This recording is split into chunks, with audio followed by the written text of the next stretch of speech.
प्रदेश के लिए एक महत्वपूर्ण विषय है ओबीसी समाज का।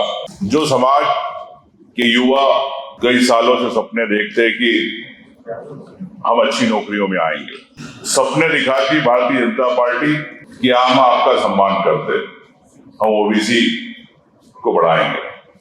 लेकिन जब सरकार में वो बीजेपी आती है, ओबीसी को भूल जाती है। ऐसा क्यों? इसका मतलब मोदी की वो बात सही है जिसने कहा है कि जातिगत जनगणना एक अर्बन नक्सल है। ये 28 अप्रैल 2024 को न्यूज 18 नेटवर्क के इसमें इंटरव्यू में कहा था। मतलब स्पष्ट होता है कि आपकी मानसिकता हर समाज को सम्मान देना, अधिकार देने की नहीं है। बार बार बात आ रही है, अभी ब्रांडिंग हो रही है कि सर्वदलीय बैठक करेंगे मुख्यमंत्री। मैं समझता हूं कि सर्वदलीय बैठक जब होती है, जब विवाद की स्थिति होती है, समन्वय की आवश्यकता होती है, जब सर्वदलीय बैठक की आवश्यकता पड़ती है। तो ये मीटिंग क्या एक सिर्फ दिखावा है? और अगर सरकार की मंशा है कि इनको आरक्षण देना ओबीसी का, तो सरकार चुप क्यों बैठी है? 2028 तारीख का इंतजार क्यों कर रही है? आज ही आदेश करें, आज ही आप सुप्रीम कोर्ट में हलफनामा दें, विड्रॉ करें। एक तरफ 100 करोड़ रुपए आप दे रहे हो वकीलों को, तो सर्वदलीय बैठक करके मोहन यादव जी, भारतीय जनता पार्टी सिर्फ दिखावा कर रही है। कांग्रेस ने तो पहले ही कह चुका है कि अध्यादेश हम लाया, अधिनियम कानून हमने बनाया कमलनाथ जी के समय, और जैसे ही सरकार गिरी शिवराज जी ने स्टे ले लिया। क्यों स्टे लिया आपने? तो क्या आप पिछड़ों को नहीं चाहते हो? क्या आप पिछड़े वर्ग से नहीं आते हो? तो सबसे पहले तो मोहन यादव, शिवराज सिंह चौहान को पिछड़ा वर्ग के समाज से बहिष्कार होना चाहिए कि ये लोग आपकी बात नहीं करना चाहते, मुख्यमंत्री बने रहना चाहते, लेकिन आपकी बात नहीं रखना चाहते, आपके समाज की बात नहीं करना चाहते। मुझे लगता है कि सर्वदलीय बैठक सरकार की नाकामी छुपाने का प्रयास है। 4 जुलाई को सुप्रीम कोर्ट ने कहा कि 13% आपने भर्तियां क्यों होल्ड की है, इस पे क्यों नहीं कार्रवाई की। 29 जून 2025 को फिर सुनवाई हुई, फिर सुप्रीम कोर्ट ने कहा कि आपने 27% आरक्षण क्यों नहीं दिया। मतलब स्पष्ट है कि अगर मध्य प्रदेश में अगर आरक्षण मिलेगा तो सुप्रीम कोर्ट के आदेश के कारण मिलेगा, कि बीजेपी सरकार के कारण नहीं मिलेगा। तो क्या इसलिए सर्वदलीय बैठक बुलाई कि सुप्रीम कोर्ट इस पर निर्णय दे सकता है?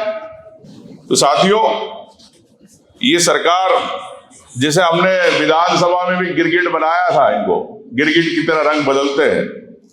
विधानसभा में हमने इस पर चर्चा की बात भी करी, सभी कांग्रेस के विधायकों ने, कांग्रेस पार्टी की ओर से, लेकिन विधानसभा में चर्चा नहीं कराना चाहते। क्यों नहीं कराई आपने?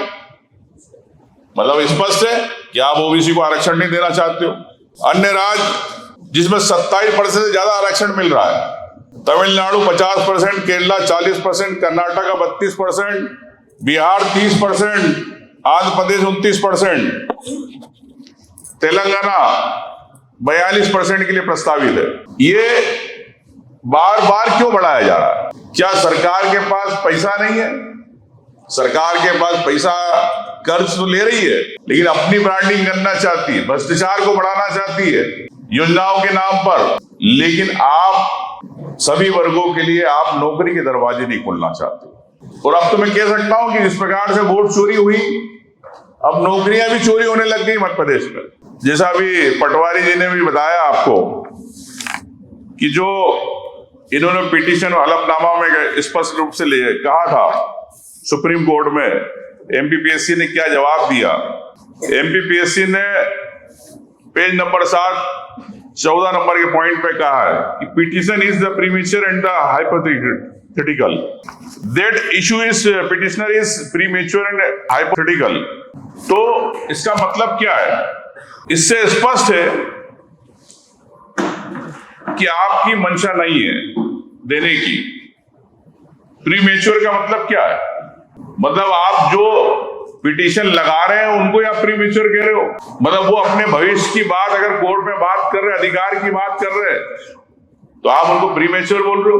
परीक्षाएं दे रहे, कोई डिप्टी कलेक्टर, कोई तहसीलदार, कोई टीआई, तो क्या मध्य प्रदेश के बच्चे, क्या युवा हो प्रीमेच्योर हो गए?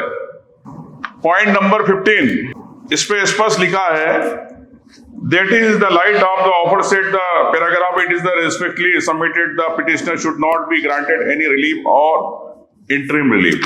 मतलब एमपीपीएससी सरकार एमपीपीएससी से लगवा रही है कि कोई राहत नहीं देना, तो इससे बड़ा प्रमाण क्या हो सकता है कि सरकार ओबीसी विरोधी है, ओबीसी आरक्षण नहीं चाहती। तो सरकार की नीति क्या है, भाजपा की नीति क्या है? आरक्षण का विरोध, मनुवाद सोच आती है। जातिगत जनगणना को लेकर विरोध करते रहे, फिर भाजपा ने यू टर्न लिया। इस लड़ाई को लड़ने में चाहे कांग्रेस से लड़ाई लड़ी कई सालों से, माननीय दिग्विजय सिंह जी, माननीय कमलनाथ जी, सबने इस पे प्रयास किए उस ओबीसी वर्ग के लिए। तो ये 28 तारीख की जो बैठक है, सर्वदलीय बैठक, मैं समझता हूं बेईमानी है। अब एक तरफ बीजेपी बोलेगी अगर नहीं गए तो कांग्रेस नहीं आई, और गए तो हम तो जो मांग कर रहे हैं इतने समय से, भाई उसके लिए आपको 28 तारीख की आवश्यकता क्यों है? क्यों आपको सर्वदलीय, क्या विवाद है क्या? कांग्रेस कह रही है कि आप दो ओबीसी को आरक्षण, हमने मना नहीं किया, हमने अध्यादेश लाया, हम कानून लाए, तो आप क्यों सर्वदलीय बैठक करना चाहते? इस पे मुख्यमंत्री जी को जवाब देना चाहिए।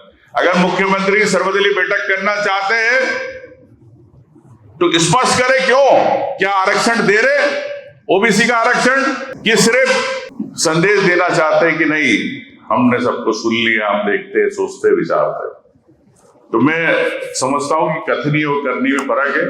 1 घंटा भी देर नहीं करना चाहिए। अगर मध्य प्रदेश में ओबीसी आरक्षण देना है, सर्वदलीय बैठक की आवश्यकता नहीं है। मुख्यमंत्री जी तत्काल अभी आप ऐलान करें, अभी तैयार करें, आपके वकील को बोले कि सुप्रीम कोर्ट में आप हलफनामा दें। मैं ये कहना चाहता हूं कि भारतीय जनता पार्टी कथनी और करनी में फर्क है, और इस बात को लेके कांग्रेस पार्टी अडिग है कि जो हमने कहा, जो हमने अध्यादेश लाए, जो कानून पास किया, उस पे हम कायम है। तत्काल 27% की घोषणा होना चाहिए। ये सर्वदलीय बैठक सिर्फ बेईमानी है। अगर इनकी नीयत साफ है तो स्पष्ट आज होना चाहिए।